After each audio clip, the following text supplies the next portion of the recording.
Hey guys, it's Jack Kantus here with another character spotlight featuring Wickerbottom, the librarian. She knows many things, has self-published books, and can't sleep and hates spoilage. Let's check her out. Now, Wickerbottom. Wickerbottom. Probably one of the best assets to have on your team, or even in solo play, in my opinion. Oh man, she's one of the best characters I can possibly think of. Where to start with her? Besides her downsides, her positive sides. Obviously, everybody wants to know what the books are. So let's go and get some crafting. So you're gonna need some edibles, some spoilables, right away.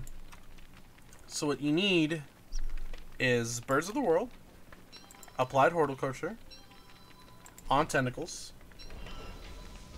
And then for the Shadow Manipulator, you can get Sleepy Time Stories, and The End is Nigh. Now, all of these books, and how to use them, and how to make them replenishable and such, is what separates good Wickerbottom from someone who's just picking her up. So, let's start with the basic ones, which is Applied Horticulture, which is the one everybody likes. So, say you just, you have a small little farm in your base, right? You guys picked your resources, and you have to wait a couple days for them to grow back. Okay, so mind your sanity on these books. I might go insane up at the end of this video. You do lose a fair amount of sanity every time you use them.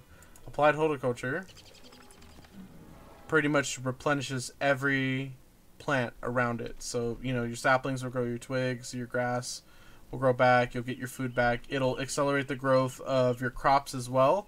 And for trees, they'll go up one tier. So you have to be mindful of that. Now, Wickerbottom does have extreme sanity problems, which is why I have a Tammy, by the way. If you guys get your first winter and the McTusk camp does drop a Tammy, you should always give it to your Wickerbottom first. It's just a good idea. I might even take that jerky just because I might go so crazy so soon. So, with crafting the books, all you need is papyrus, and papyrus you need to go to the swamp biome, get 4 reeds, and refine it into papyrus, and that's where you get your basic element, pages for your book. And then everything else is, situational of how you would get it. The other resources you shouldn't be too worried about them. But let's go a fair bit away from our base to get on Tentacles on, because I really don't want this near my little pretty base. So read on Tentacles, and it actually will spawn Tentacles, and those guys will stay there for a while. And as you can see, they are permanently there as of now. Now this is a great way of farming the tentacle spots, which is super rare, and I have shit luck with them. But the tentacle spots is what you really want to make this book reusable. Now, obviously, Applied Horticulture, in the sense that you're going to use it for your base, you're going to farm. Last Day of Winter is a really good one to do it when you guys have the sanity to replenish. Like, say you need to have some jerky to get some sanity back. On Tentacles, you really want to make your own little area where you're going to put a bunch of these tentacles and stack them. Now, these tentacles, you could use them to get rid of deer clops. You can use them to farm spiders. You can use them to farm bunnymen and pigs and such like that. Tentacles don't eat anything. They just attack and they drop loot. So this is a great way to utilize Wickerbottom's, core strengths for something. Even for the antlion and such like that, if you're really good about your placements, you can have a boss who spawns in a certain area. You can have these tentacles really help you out and deal a certain amount of damage to them. I mean, those tentacles kick your butt first time you go into a swamp biome, so they're pretty helpful. I might go a little crazy in here, but I'll show you Birds of the World and Sleepy Time Stories all in the same, and then I'll show you End is Nigh. Oh, I got a present. So, Birds of the World, self-explanatory. It'll spawn about 30 birds. Just about, of all types. And for Sleepy Time Stories, it'll put every mob in the area to sleep. Kind of like a pan flute, more renewable. If you really want to farm birds, feathers, such as I'm gonna go pick up that girl. If you want to farm feathers, morsels, such like that, if you guys are making blow darts and such, this is the way to farm it. And this is the way to get feathers really quick. If you want even more birds, farm it up and get a feather hat. It'd be great. This is a great way to keep you guys from starving, especially in winter and such like that. When it's really short on food, you can get a couple morsels like that. All you need is two bird eggs, so make sure you have a bird cage up before that time happens. Trying to make that book, and it's really helpful. The end is nigh. I really don't want to do it because it's just going to cause a bunch of lightning strikes and make me go insane. But do I have anything that makes me not insane? I can make some taffy. I'll make some taffy while we chat about Wickerbottom. So, the end is nigh. Essentially, just lightning strikes the area. It could be good for bosses and clearing the area, but obviously, I have a lightning. I have a lightning rod in my base, so it's not going to do much damage. So, see if you read it, it's just going to hit all the lightning rod. It hits a lot of lightning all at once. So these are random, so it wouldn't be the best way to, you know, get rid of such things for like mobs, because they will end up hitting you. See what I got. See if I get lucky. Elegant alchemy pod? Nope. You wish. It could be good to clear out maybe a spider den, but you know, at risk to yourself. So if you're wearing full waterproof clothing, you shouldn't worry about it too much. You know what I mean? It's more of the charging up WX. If you saw my previous spotlight on WX, Wickerbottom is a great addition to your team if you have a WX tanking for you. So you can go in his overcharge mode. So when his system's overloaded, that could be a great asset to your team. As far as using the end is nigh, especially because it's so cheap. It's such a cheap book. Being only one red gem, the end is nigh. On Tentacles, obviously for the price, it makes Tentacles renewable. You know, you can go in the caves and get a tentacle spot if you're lucky enough, or you can go in the swamp biome, make sure the merms do it. That's not too bad. You don't have to worry about that. Nightmare fuel, plenty abundant. You guys can farm nightmare fuel all day long. Seeds and manure, just as easy. And the bird eggs, all you need is a couple monster meat and having a bird around hanging out in your base. Wickerbottom is really good. She can sustain a big team. She can sustain the big belly that Wolfgang needs. All you need to do is worry about her sanity. Let's get rid of some poop, shall we?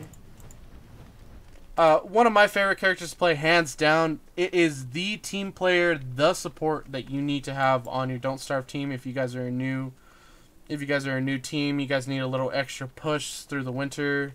You guys could really benefit from having a Wickerbottom on your team. Obviously, her books are her strong suits. Let's talk about her negative. Ooh, overheating a little bit. Let's talk about her negatives. You have such a high sanity pool, but you do have sanity problems. Having 250 sanity sounds like a good idea on paper, but that is a lot of green caps. That's obviously I made 4 taffy, I think, 4 or like 3 taffy. That's a lot of resources just to get your sanity back. You know, obviously, and overheating. Obviously, you know, you need a certain way to get your sanity back. In early game, that's not too fun, especially when you have to go hunting down those green caps. So that can't be an issue for you early game, especially if you don't really know how to deal with your sanity.